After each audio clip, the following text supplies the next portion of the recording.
Materi kuliah Hak Kekayaan Intelektual. Topik ke-17 dari 75 topik. Ketentuan internasional di bidang kekayaan intelektual. Bagian ke-7. WTO berbeda dengan GATT, tidak hanya mengenai masalah barang dan jasa, tetapi juga mengurus masalah kekayaan intelektual. Perbedaan utama GATT dan WTO antara lain sebagai berikut. 1.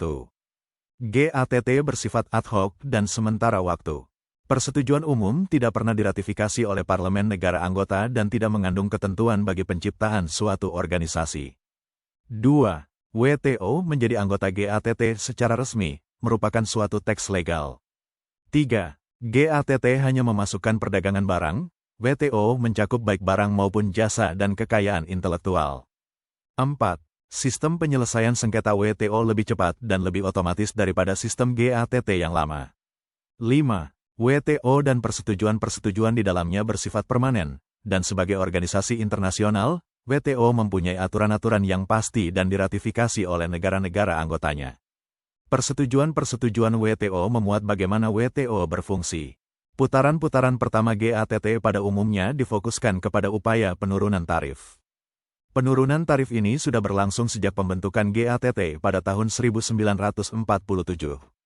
Sejak tahun 1947, putaran yang telah dilaksanakan adalah Putaran Jenewa, 1947 diikuti oleh 23 negara. Putaran Annecy Perancis, 1947 diikuti 13 negara. Putaran Torki Inggris, 1951 diikuti 38 negara. Putaran Jenewa, 1956 diikuti 26 negara. Putaran Jenewa atau Putaran Dillon, tahun 1960 sampai tahun 1961 diikuti 26 negara. Proses liberalisasi perdagangan ini terus berlanjut dalam putaran-putaran berikutnya, yaitu Putaran Kennedy, tahun 1964 sampai 67 diikuti oleh 62 negara yang khusus membahas tarif dan anti-dumping, Putaran Tokyo, tahun 1973 sampai tahun 1979, diikuti 102 negara, dan Putaran Uruguay, tahun 1986 sampai tahun 1994 diikuti oleh 123 negara.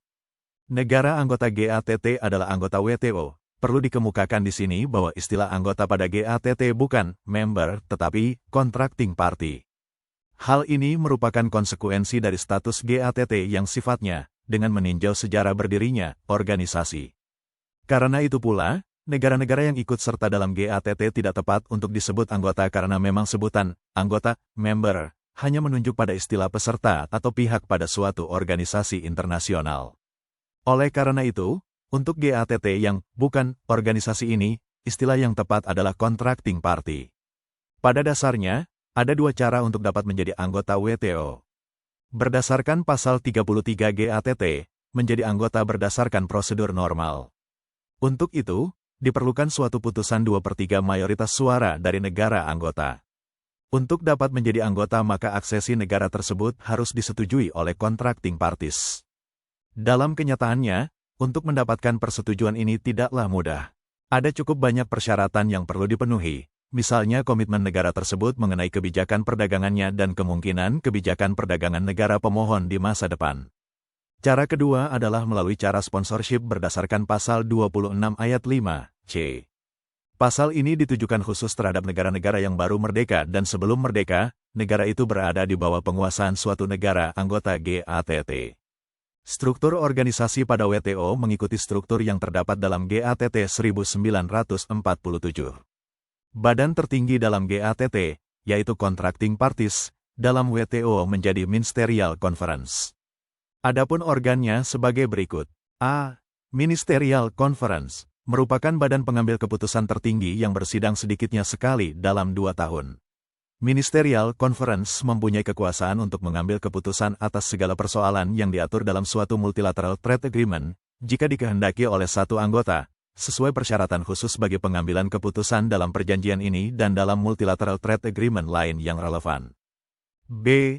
General Council, terdiri atas utusan-utusan negara anggota yang mengadakan pertemuan beberapa kali dalam setahun di kantor pusat Jenewa. General Council melaksanakan fungsi Ministerial Conference pada waktu-waktu di antara Ministerial Conference. C. Council for Trade in Goods, Dewan Perdagangan Barang. Organ ini mengawasi pelaksanaan perjanjian, atau Multilateral Trade Agreement, dalam Aneks 1A. Bertugas memantau pelaksanaan persetujuan yang dicapai di bidang perdagangan barang. Badan ini membawahi komite ditambah kelompok kerja, atau working group, serta bidang yang khusus menangani masalah tekstil dan pakaian jadi, yaitu Textiles Monitoring Body, atau TMB.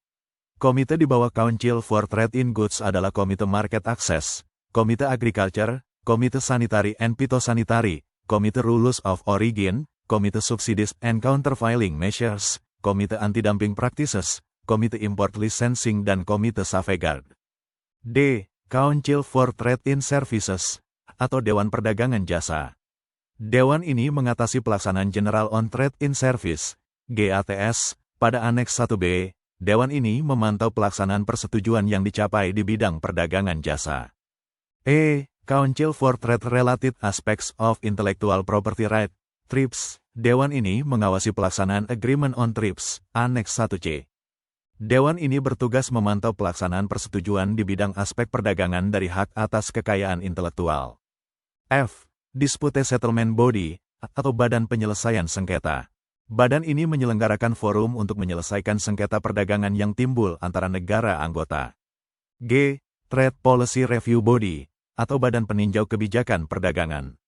Badan ini bertugas menyelenggarakan mekanisme pemantauan kebijakan di bidang perdagangan. Pengelolaan kekayaan intelektual pasca Konvensi Paris dan Konvensi Berne, serta disambung dengan berdirinya WIPO, mekanisme yang lebih kompleks, kemudian kembali digagas oleh negara-negara maju yang dimotori oleh Amerika Serikat. Pembentukan TRIPS sebagai instrumen hukum pengelolaan kekayaan intelektual dunia sebenarnya tidak lepas pelaksanaan Uruguay Round tahun 1990. Kanada sebagai salah satu anggota General Agreement on Tariff and Trade, atau GATT, secara formal mengusulkan pembentukan suatu badan perdagangan internasional. Usul ini ditanggapi positif oleh anggota GATT.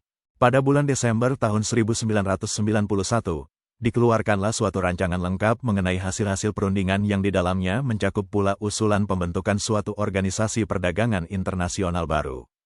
Akhirnya pada bulan Desember tahun 1993 dicapailah kesepakatan terhadap usulan pembentukan suatu organisasi internasional.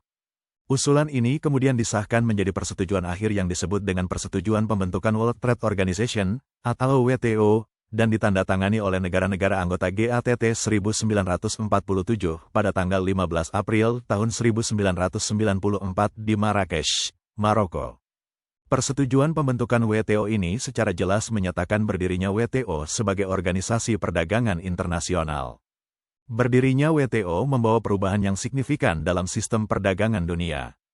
Organisasi ini memiliki kedudukan yang unik karena berdiri sendiri dan terlepas dari badan kekhususan PBB. Pembentukan WTO ini merupakan realisasi dari cita-cita lama negara-negara pada waktu merundingkan GATT pertama kali, 1947, yakni hendak mendirikan suatu organisasi perdagangan internasional, yang dulu namanya adalah International Trade Organization atau ITO. Dengan terbentuknya WTO mulai Januari tahun 1994, maka persoalan tentang apakah GATT sebuah organisasi internasional atau bukan, kini telah berakhir. GATT 1947 kini diintegrasikan ke dalam salah satu perjanjian yang merupakan aneks perjanjian WTO yakni Multilateral Agreement on Trade in Goods. WTO didirikan negara anggotanya dengan maksud dan tujuan bersama sebagaimana dicantumkan dalam Mukadimah Agreement Establishing the World Trade Organization 1994 sebagai berikut, bahwa hubungan-hubungan perdagangan dan kegiatan ekonomi negara-negara anggota harus dilaksanakan dengan maksud untuk meningkatkan standar hidup, menjamin lapangan kerja sepenuhnya, peningkatan penghasilan nyata, memperluas produksi dan perdagangan barang dan jasa, dengan penggunaan optimal sumber-sumber daya dunia sesuai dengan tujuan pembangunan berkelanjutan. Juga mengusahakan perlindungan lingkungan hidup dan meningkatkan cara-cara pelaksanaannya dengan cara-cara yang sesuai dengan kebutuhan masing-masing negara yang berada pada tingkat pembangunan ekonomi yang berbeda. Dalam mengejar tujuan-tujuan ini diakui adanya suatu kebutuhan akan langkah-langkah positif untuk menjamin agar negara berkembang, teristimewa yang paling terbelakang, mendapat bagian dari pertumbuhan perdagangan internasional sesuai dengan kebutuhan pembangunan ekonominya. Untuk mencapai tujuan-tujuan ini diadakanlah suatu pengaturan yang saling menguntungkan yang diarahkan pada pengurangan tarif secara substansial dan juga hambatan-hambatan non-tarif terhadap perdagangan, untuk menghilangkan perlakuan diskriminatif dalam hubungan perdagangan internasional. Di antara fungsi WTO yang terpenting adalah melancarkan pelaksanaan pengadministrasian serta lebih meningkatkan tujuan dari perjanjian pembentukan WTO sendiri serta perjanjian-perjanjian lain yang terkait dengannya. Di samping itu, WTO akan merupakan forum negosiasi bagi para anggotanya di bidang-bidang yang menyangkut perdagangan multilateral, forum penyelesaian sengketa, dan melaksanakan peninjauan atas kebijakan perdagangan, pasal 3 ayat 1, 2, 3, dan 4. Itulah topik ke-17 hak kekayaan intelektual, yang dimaksudkan untuk membantu pemahaman para mahasiswa, atau siapa saja yang ingin menambah wawasan. Untuk pemahaman yang lebih baik, putar dan dengarkan video ini berulang-ulang. Subscribe dan like, agar Anda mendapatkan update tutorial lainnya. Bagikan juga link video ini, agar teman lain juga mendapatkan manfaat channel ini. Sekian dan terima kasih. Sampai jumpa.